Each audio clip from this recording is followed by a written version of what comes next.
ሰላም እግዚአብሔር በያላችሁበት ይብዛ። የተከበራችሁ ተመልካቾቻችን ይህ የኢትዮጵያ ኦርቶዶክስ ተዋሕዶ ቴሌቪዥን ነው። መርሃ ግብራችን አውደ ወራዙት ይሰኛል። በዛሬው መርሃ ግብራችን በባለፈው ሳምንት አገልግሎት ስንል ምን ማለታችን ነው በሚል ርዕሰ ጉዳይ ላይ ሰፋ ያለ ውይይት አድርገን ነበረ። እነሆ በሰዓት እጥረት ምክንያት ክፍል 2ን ዛሬ ይዘንላችሁ ቀርበናል። በዛሬ ክፍል 2 እንግዲህ ወጣቶች አገልግሎታቸውን በምን አይነት መንገድ መወጣት ወይም ደግሞ ማስኬድ ይችላሉ፣ በተለይ ደግሞ የግል ስራዎቻችን ወይም ደግሞ የግል ጊዜዎቻችን አገልግሎታችን ላይ ተጽዕኖ ያሳድራሉ ወይ? እንዴትስ ያንን ተጽዕኖ መቋቋም እንችላለንና ትልቁ አገልግሎት የጊዜ አጠቃቀም መሆኑንስ ወጣቶች ምን ያክል ተገንዝበናል? እስከ ዛሬ ድረስ በእግር ቤተክርስቲያን ስንመላለስ የዘነጋናቸው ነገሮች በአገልግሎታችን ውስጥ ምን ምንድናቸው የሚሉት በዛሬ በክፍል 2 ላይ በስፋት የምናነሳው የውይይት ርዕሰ ጉዳያችን ነው። እስከ መርሃ ግብሩ ፍጻሜ ድረስ አብራችሁ እንድትቆዩ በአክብሮት ተጋብዛለሁ።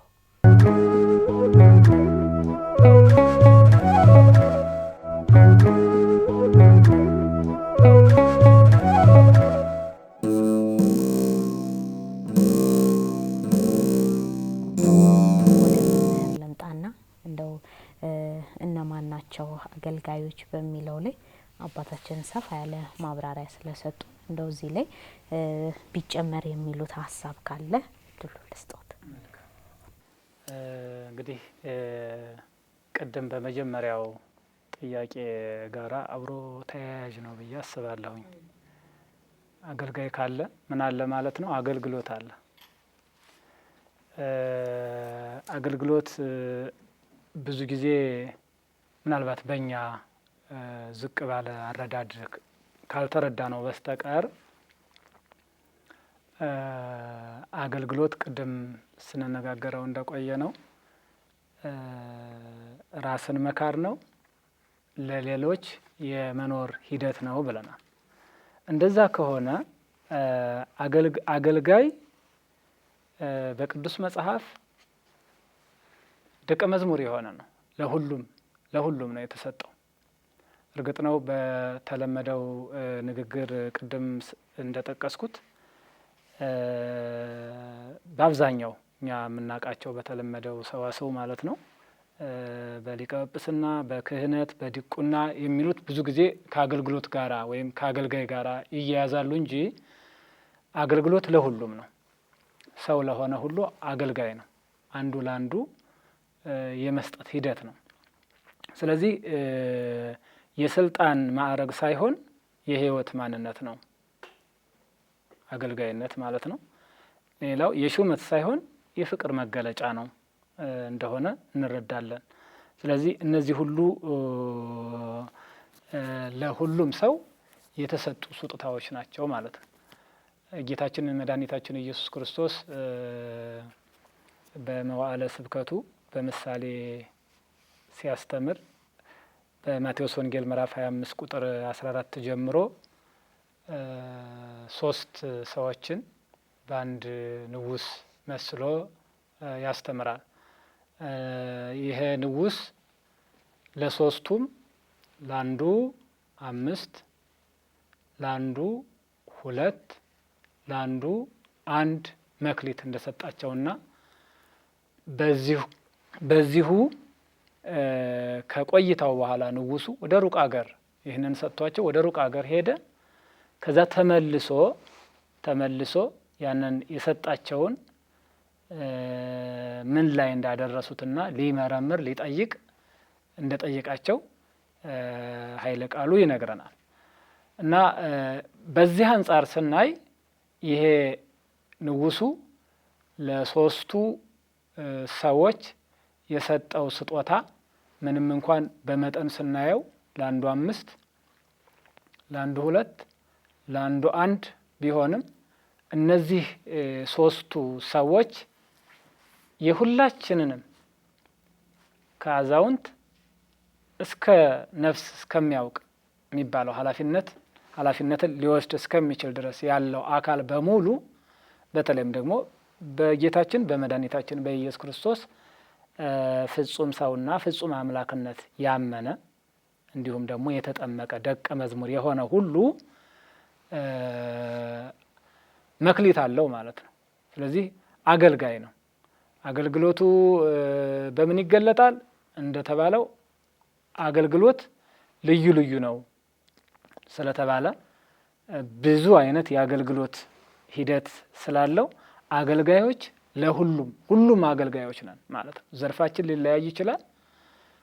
የምንሰጠው ስጦታ ወይም ደግሞ የምንገልጽበት አቅም በመጠን በፐርሰንት ሲሰላ ከፍና ዝቅ ሊል ይችላል። ግን ለሁሉም የተሰጠ ነው። አገልጋይነት ሁሉንም ያማከለ ነው።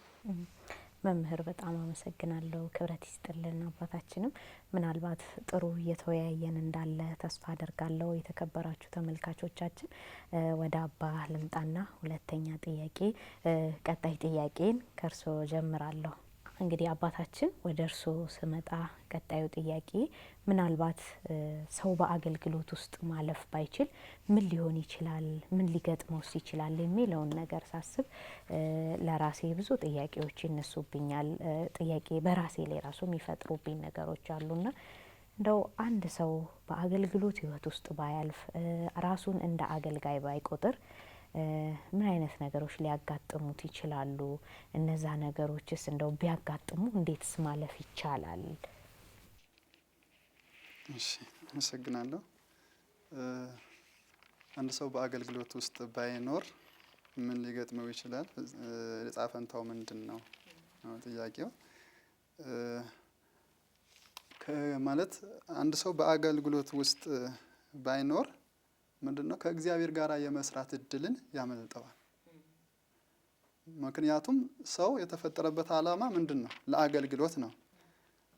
ምንድነው? እንደ መላእክት እግዚአብሔርን እያመሰገነ በምስጋና አገልግሎት እንዲኖር የተፈጠረ ዓላማ ነው። ስለዚህ ከእግዚአብሔር ጋር የመስራት እድል ያጣል። አንድ ደግሞ ዓላማን የመርሳት ጉድለት ያገኘዋል ማለት ነው። ምንድነው የሚለው? ወሶበ አበይ ከአይኩቶቶ ለዘፈጠረከ ፈጠረ ህየንቴ ከሰብአ አይኳት ያደለ የተባለው ዲያብሎስ ከመላእክት ህብረት በትዕቢቱ ሲለይ አንተ የፈጠረህን ፈጣሪህን ማመስገን እምቢ ብትል ብታምዝ ለተጠራህለት ዓላማ ባትቆም ባንተ ምትክ ምንድነው አመስጋኝ የሆነ ፈጣሪውን ለማመስገን ሰው ተፈጠረ እንደተባለ። ስለዚህ ሰው የተፈጠረ ለምንድን ነው? ለምስጋና ነው። ምስጋና ደግሞ ከአገልግሎት ክፍል አንድ ነው። ባያመሰግን ሰው ከእግዚአብሔር ጋራ ህብረት የመፍጠር ወይም ከእግዚአብሔር ጋራ የመስራት እድል ያጣል። ሌላው ደግሞ ዓላማውን ይረሳል ማለት ነው። በዚህ ውስጥ አለመሳተፍ ደግሞ ህይወት ትርጉም አልባ ህይወቱ ምን ሆነ ትርጉም አልባ እንዲሆንበት ያደርገዋል። ሰው ምንድነው በአገልግሎት ውስጥ ሲሆን ነው ራሱን መመርመር የሚችል። እግዚአብሔርን እያስደሰቱ ነው፣ ሰውስ እያስደሰቱ እንደ እግዚአብሔር ፈቃድ እየኖርኩ ነው ብሎ መመርመር የሚችለው ምን ሲሆን ነው? በአገልግሎት ውስጥ ሲሆን ነው። አገልግሎት ውስጥ ከሌለ ከእግዚአብሔርም ከማህበረሰቡም ምን የተገለለ ይሆናል። አገልግሎት ማለት እንግዲህ ሰውንም እግዚአብሔርን ማገልገል ነው ብለናል። ስለዚህ ሰው ደግሞ ከአገልጋይነት ህይወት የተለየ ሲሆን ከእግዚአብሔር ህብረት የራቀ የወጣ ይሆናል። ከማህበረሰቡ ደግሞ ያለው ማህበረሰባዊ እሴቶችን የማጣት ሂደቶች ይገጥሙታል ማለት ነው። እንግዲህ ይሄ በአጠቃላይ ስንጠቀለው ስጋዊም መንፈሳዊም ዝለት ያስከትልበታል። ምን መሆኑ? በመንፈሳዊ አገልግሎት ውስጥ አለመኖር ማለት ነው። ለአንድ ሰው ስጋዊም መንፈሳዊም ዝለት ሊያስከትልበት ይችላል ማለት ነው። እንግዲህ አላገለግልም ማለት ሌላ ደግሞ በሌላ አንጻር ምንድነው? ዲያብሎስን መሆን ማለት ነው። ማመጽን ማለት ነው። አገልግሎቱ ራሱ ምን ስለሆነ ህይወት ነው። አገልግሎታችን እንደ ዓለማዊ የስራ መደብ ምን ቆጥረታ ነው? አገልግሎቱ ህይወትም እውነትም ስለሆነ ስለዚህ በአገልግሎታችን ውስጥ ምን ነው? ህይወትን የማግኘት ሂደት አለ። ከዛ ደግሞ ራስን የመመርመር ሂደት አለ። የእግዚአብሔርን ጸጋ የተቀበልነውን መክሊት ምንድነው? ማትረፍ ላይ ነው ስናገለግል። ካንድ አገለገልን ግን ያ እንደ ገብረ ሐካይ እንደ ሰነፉ ባሪያ መክሊቱ ተቀብሎ ሳይሰራበት ቆፍሮ እንደደበቀው አይነት መሆን ነው ማለት ነው። እሱ ደግሞ ምን ያዘ? ወቀሳ አለው አይደለ? እነዛ ያተረፉት 5 እና 2 የተቀበሉት ወጥተው ወርደው አገልግሎታቸው በመፈጸማቸው ሲመሰገኑ ወደ ዘላለም ደስታ እንዲገቡ ሲሸለሙ፣ ያ ግን ምንድን ነው በአገልግሎቱ ያልደከመ ወይም ደግሞ ለአገልግሎት ቦታ ያልሰጠው ከአገልግሎት የተለየ እንበለውና ያ ሰው ምንድነው ወቀሳ ነው የተረፈው። ወደ ዘላለም መንግስት ሲገቡ እሱ ግን ወደ ዘላለም ጨለማ እንዲሄድ ነው በስራው ምክንያት ፍርድ ያገኘው ማለት ነው። ስለዚህ አለማገልገል ምንድነው ገብረ ሐካይን መሆን ነው። ሰው በአገልግሎት ውስጥ ባይሳተፍ መክሊትን የመደበቅ ሂደት ይገጥመዋል። ከእግዚአብሔር ጋር የመስራት እድል ያመልጠዋል። ሌላው ደግሞ አላማን የመርሳት ችግር ይገጥመዋል ማለት ነው። ስለዚህ ከዚህ ሁሉ ማገልገል ደግሞ በአንጻሩ ስናየው ማገልገል ደግሞ ከእግዚአብሔር ጋራ የመስራትን በእግዚአብሔር እይታ ውስጥ መሆንን በማህበረሰባዊና በግላዊ ሂደት ውስጥ አገልግሎት ስናከናውን ራሳችን የመመርመር ከሰው ጋር አብሮ የመኖር ሂደት ይኖረናል። ካላገለገሉ ሰዎችን ማግኘት አይችሉም አይደለ? ከአገልግሎት ከተለየ እንግዲህ በማንኛውም አንዱ ለአንዱ የሚያደርገው ነው አገልግሎት የሚባለው ማለት ነው። አንዳችን ለአንዳችን የምናደርገው ነገር አገልግሎት ከተባለ ሰው ደግሞ ማያገለግል ከሆነ ሰውን አይረዳም ማለት ነው። ስለዚህ ይሄ ፍቅርም የሌለው አንደኛ ፍቅር ማጣት ነው ሰው ከአገልግሎት እንዲርቅ የሚያደርገው ማለት ነው። ስለዚህ እነዚህ ነገሮች ስለሚያስከትል ከአገልግሎት የተለየ ሰው አሁን ያስቀመጥናቸው ከእግዚአብሔር የመስራት እድል እንዲሁ ደግሞ ሰዎች መንፈስ አላማን የመረሳት ችግር ያጋጥመዋል። ሌላው ደግሞ የመንፈስና ስጋዊና መንፈሳዊ ዝለት አጠቃላይ እንዲገጥሙት የችግር መንስኤ ይሆንበታል ማለት ነው አለማገልገል። አመሰግናለሁ አባታችን። ምናልባት ወደ መምህር ልምጣና እዚህ ሀሳብ ላይ የሚጨምሩት ሀሳብ ካለ እድሉን ልስጦት። አለማገልገል ብዬ ልወስድ የምችለው በቤተ ክርስቲያን ትምህርት ቤተ ክርስቲያን ስንት አካል ናት ብለን እንማራለን ወይም ደግሞ እናውቃለን። አንድ አካል ናት። በአንድ አካል ውስጥ በሌላ አነጋገር አንድ ሰው ናት ማለት ነው። የክርስቶስ አንድ ሰው ናት። ሐዋርያው ጳውሎስ ለገላትያ ክርስቲያኖች በጻፈው መልእክቱ ምዕራፍ 3 ቁጥር 28 ላይ ስለዚሁ ስለ አካለ ክርስቶስ እንዲህ በማለት ይናገራል። አንድ ትሆኑ ዘንድ የተጠመቃችሁ ሁሉ ክርስቶስን ለብሳችኋልና፣ አይሁዳዊ ወይም የግሪክ ሰው የለም፣ ባሪያ ወይም ጨዋ ሰው የለም፣ ወንድም ሴትም የለም፣ ሁላችሁ በክርስቶስ ኢየሱስ አንድ ሰው ናችሁ ይላል። ስለዚህ ቤተ ክርስቲያን አንድ አካል ናት። ክርስቶስ ራስ የሆነላት አንዲቷ አካል አንቺም እኛም ወንድሜም አንድ አካል እንሰራለን፣ መንፈሳዊ አካል። ይህንን ለመግለጥ ከኛ የሰውነት ክፍል አንዱ ጣታችን አገልግሎት ቢያቆም ወይም ደግሞ የደም ዝውውራችን መስራት ቢያቆም ምን ሊሆን እንደሚችል ማሰብ ነው። በቃ ተቆርጦ ከመጣል ይልቅ ሌላ ምንድን ነው ያለው ዕጣ ፈንታ እንደዚህ ነው።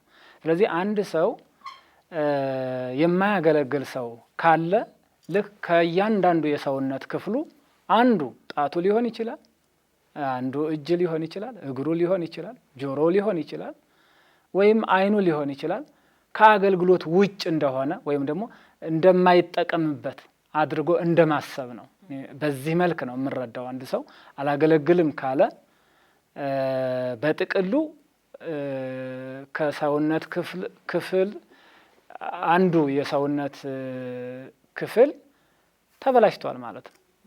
ስለዚህ ተቆርጦ ከመጣል ሌላ እጣ ፈንታ ሊደርሰው አይችልም እና አገልጋይነትን በዚህ የማያገለግልን ሰው በዚህ ነው ልረዳው የምችለው እኔ።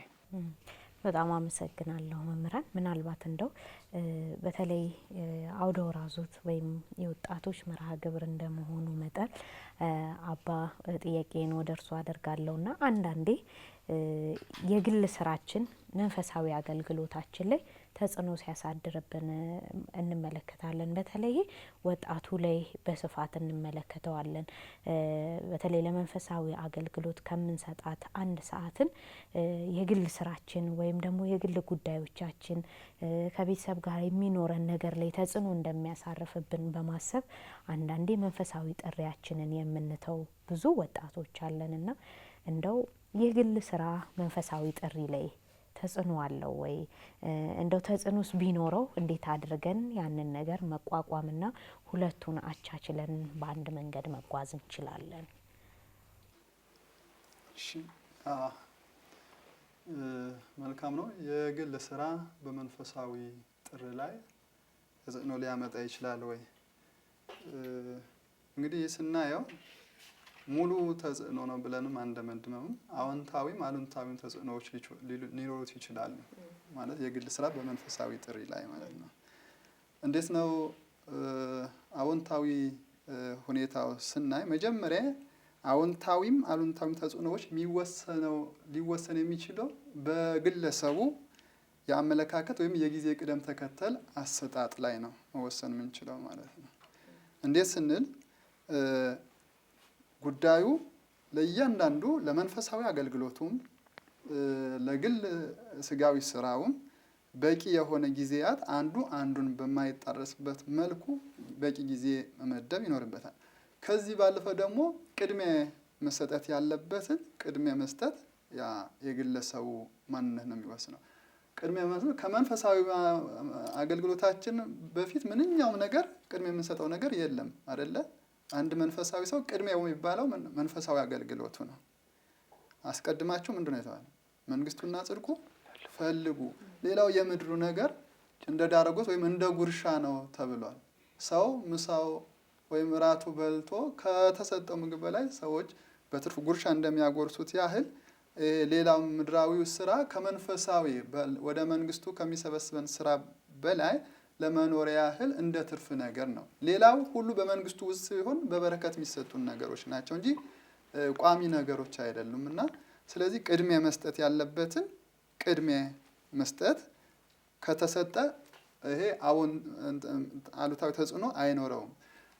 አዎንታዊ ተጽዕኖ አለው።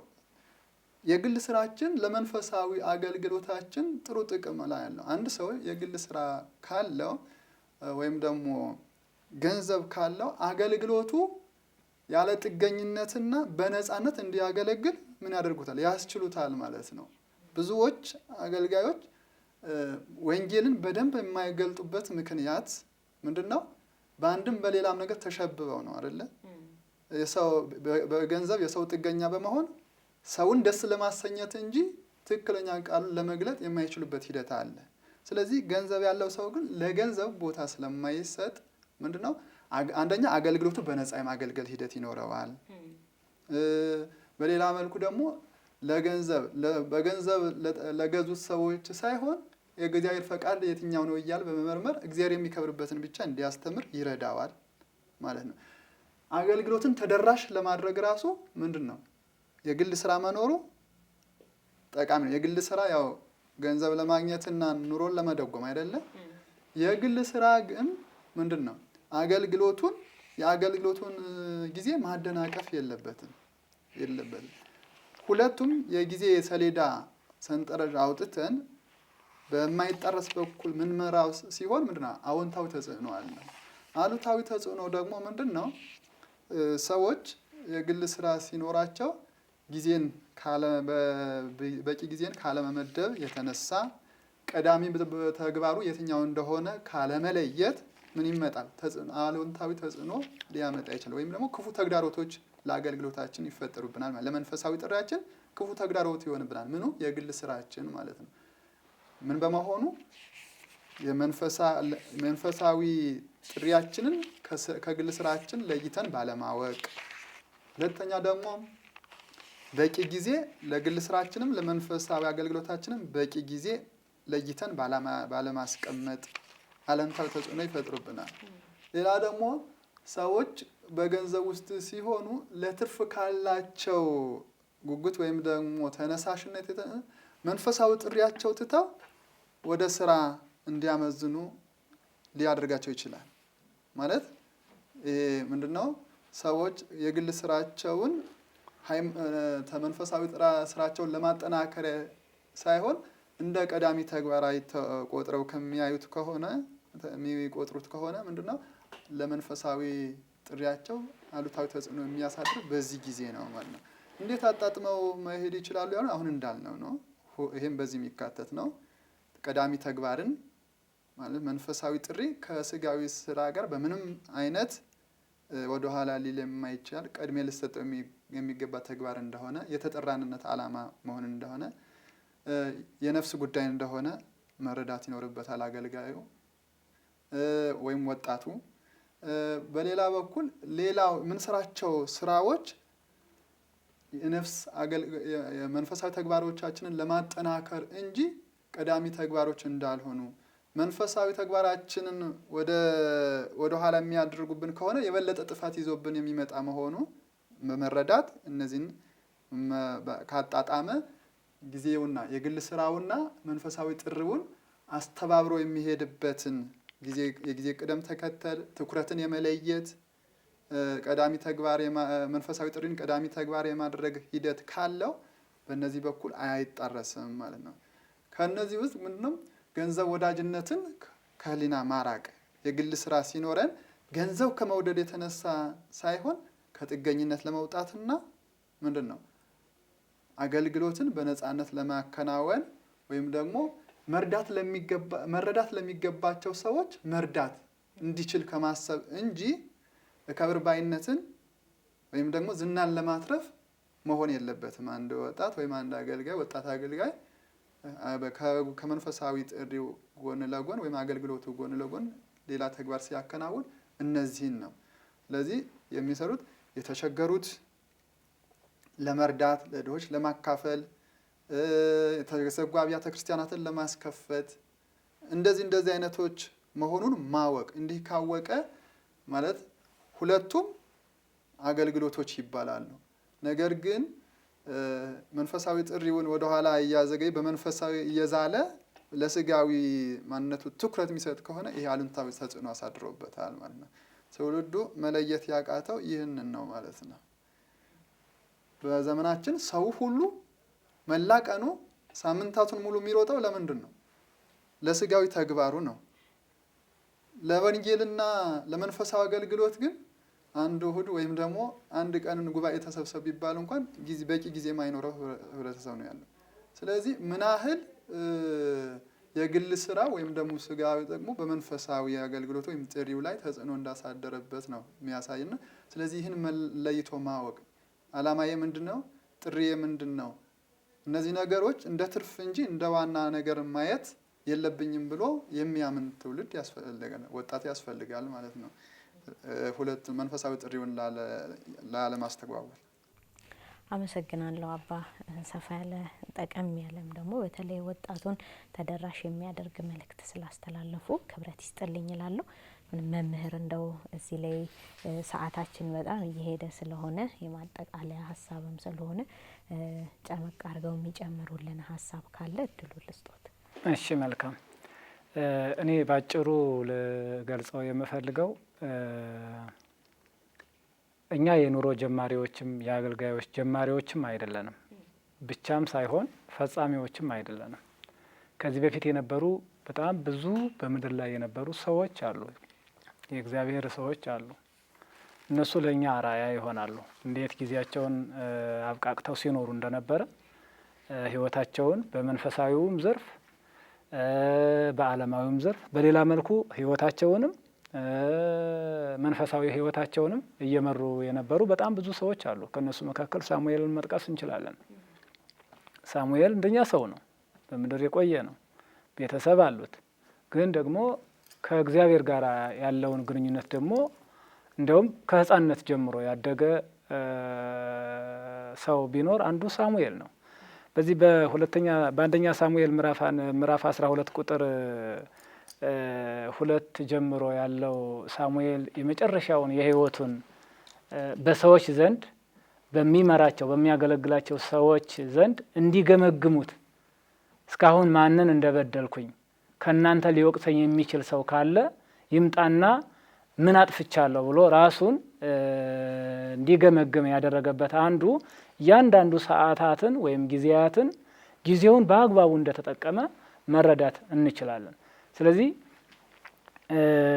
የኑሮ ጀማሪዎች እኛ ካልሆን፣ የአገልጋዮች ጀማሪዎች እኛ ካልሆን ጊዜያትን በእያንዳንዱ ሁኔታ መድበን ከተጠቀም በጣም በጣም በቂ ነው። በቃ ያለን ጊዜ በቂ ነው። እርግጥ ነው ጊዜያትን ሰዎች በተለይም ደግሞ ወጣቶች በብዙ ነገር የምናባከንበት ሂደት ይፈጠራል። ከተስፋ መቁረጥ ጋር በተያያዘ እጃችን ላይ ያለው ሞባይል በራሱ ብዙ ጊዜያትን ይወስድና ለምንፈልገው እና ለስጋዊም ለመንፈሳዊም የምንሰራውን ነገር ወደ ኋላ የሚጎትትበት አጋጣሚ እንዳለ አስባለሁ። እና እነዛን ነገር ለመክላት ወይም ደግሞ እነዛን ነገሮች ለማስወገድ የሚያስፈልገው ነገር ምንድን ነው ብዬ አስባለሁኝ። ጊዜን በአግባቡ የመጠቀም ሂደት ልምድ ብናደርግ፣ ጊዜን በአግባቡ በፕሮግራም ብንጠቀም የተሻለ ነው ብዬ አስባለሁ። አመሰግናለሁ። አመሰግናለሁ መምህር። ምናልባት ለመጨረሻ ለወጣቱ የሚያስተላልፉት መልእክት ካለ አባ እዚህ ላይ ጨመር የሚያደርጉት በተለይ ደግሞ አገልግሎት ጋር በተያያዘ ወርሃ ክረምት ላይም ስለምንገኝ አሁን አብዛኛው በወጣቶች እድሜ ላይ የሚገኙ የዩኒቨርሲቲ ተማሪዎችም ሊሆኑ ይችላሉ። በትምህርቱ ዓለም የነበራቸውን ጊዜ ያጠናቀው የረፍት ጊዜ ላይ ስለሚገኙ ለነሱ የሚያስተላልፉት አገልግሎትና የቤተ ክርስቲያን አገልግሎትን እንዲሁም ከግል ስራ ከትምህርትም አንጻር ከጊዜ አጠቃቀም ጋር ተያይዞ የሚያነሱት ሀሳብ ካለ መጨረሻ እድል ስጦት። እሺ፣ ጥሩ ነው። ወጣቶች አገልግሎት ማለት እንግዲህ እግዚአብሔርንም ሰውንም ማገልገል ነው ብለናል። ስለዚህ አገልግሎት ደግሞ ምንድነው? ከራሳችን ባሻገር ለሌሎች መኖር ነው ብለናል። በክረምት ሌላ ቀን ምናልባት ወጣቶች በትምህርት ገበታ ያሉት ሰውን የመርዳት ተደራሽነት ላይኖራቸው ይችላል። አሁን ግን ጊዜውና እድሉ ተገኝቶ ምቹ ጊዜ በሚኖርበት ሰዓት ጊዜን ላልባሌ ነገር ከማዋል ማለት ጊዜ አግኝቻል ጊዜ ካልተጠቀምንበት ጊዜ እግዚአብሔር ለሁሉም እኩል አድርጎ የሰጠው ሀብት ነው፣ ጸጋ ነው ማለት ነው። ለሀብታሙ ለድሃው ሳይል ለእኩል ምንድነው ጊዜ የምንለው በአጠቃቀማችን ነው።